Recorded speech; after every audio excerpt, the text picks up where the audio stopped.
Good morning, and welcome to our special report.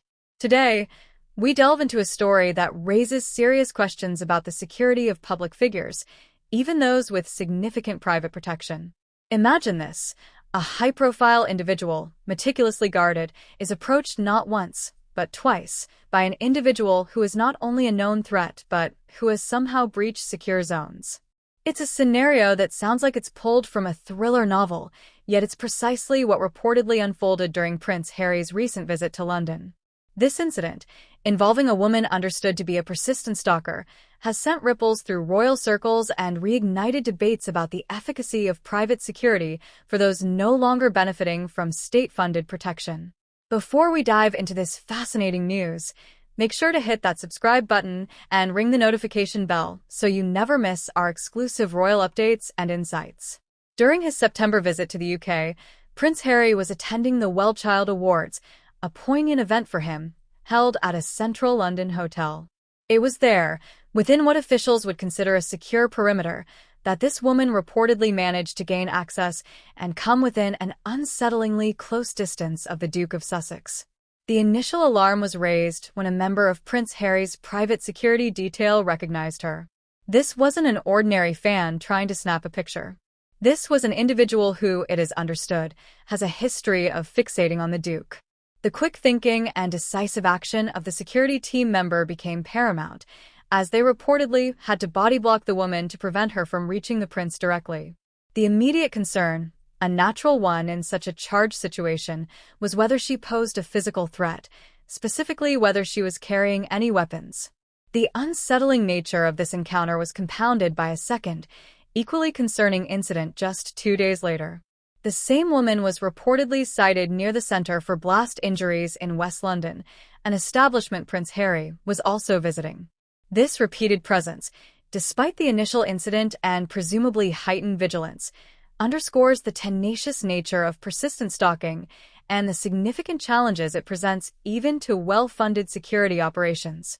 What makes this situation even more profound is the revelation that this woman's pursuit of the Duke and Duchess of Sussex extends far beyond the borders of the United Kingdom.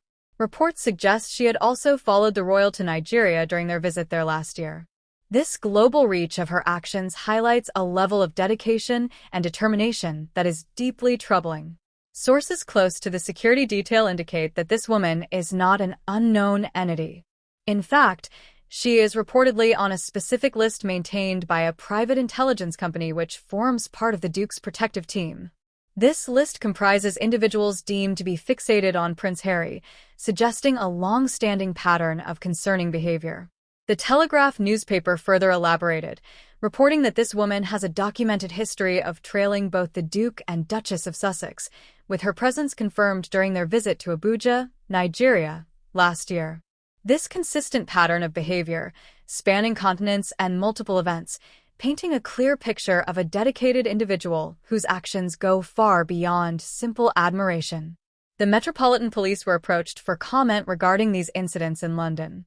However, Scotland Yard, maintaining their long-standing protocol, stated that they do not discuss the intricate details of royal security arrangements. This stance, while understandable from a security perspective, leaves many questions unanswered about the overall robustness of protective measures in place. This recent series of events inevitably brings to the forefront Prince Harry's well-documented concerns about his personal security and that of his family, including his wife Meghan and their children. A source close to the Duke previously expressed his enormous guilt that his public profile could inadvertently place others at risk due. This sentiment reflects the heavy burden of responsibility that comes with being a prominent public figure. The source also starkly articulated the potential dangers, stating, "It should not be left to two office staff to act as extra eyes and ears or provide a physical barrier between a clearly ill, paranoid schizophrenic and the fifth in line to the throne. That should not happen. It is only going to take one motivated, lone individual for this to go south very quickly." This quote, while attributed to a source, powerfully encapsulates the precariousness of the situation and the perceived inadequacy of the security provisions in the absence of state protection. It is important to remember that Prince Harry, having stepped back from his role as a working royal in January 2020, no longer holds an automatic right to state-backed police protection during his visits to the UK. While each of his visits is subject to assessment by the Executive Committee for the Protection of Royalty and Public Figures, known as RAVEC, the final decision on the level of protection rests with them.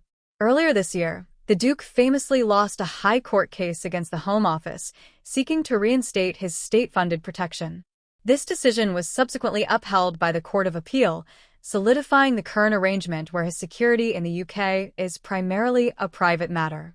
This legal battle and its outcome are central to understanding the current security landscape surrounding the Duke. It is perhaps ironic that these security concerns emerged during a visit that held deep personal significance for Prince Harry. During his September trip to the UK, he also took the time to lay a wreath and flowers in memory of his grandmother, the late Queen Elizabeth, marking the 3rd anniversary of her passing. The Duke traveled to the late Queen's tomb in the King George VI Memorial Chapel within Windsor Castle's St. George's Chapel for this somber occasion, as confirmed by a spokesperson for the Sussexes.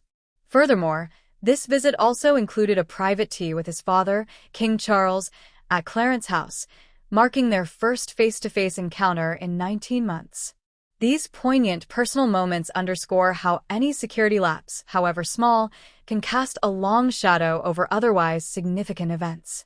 The incidents involving Prince Harry and the known Stalker highlight a complex and evolving challenge in protecting public figures who live under constant scrutiny. It's a delicate balance between personal freedom, public accessibility, and the absolute necessity of ensuring safety. The current situation with private security for royals who have stepped back from their official duties will undoubtedly continue to be a subject of intense debate and scrutiny. We encourage all of you to consider the implications of these events. What does this tell us about the nature of security in the modern world? How do we balance privacy with public duty, and what level of protection is truly adequate for someone of Prince Harry's stature? Share your thoughts and questions in the comments below. We want to hear your perspectives on this critical issue. Don't forget to subscribe to our channel for more in-depth reporting on stories that matter, and hit the notification bell so you don't miss our next update.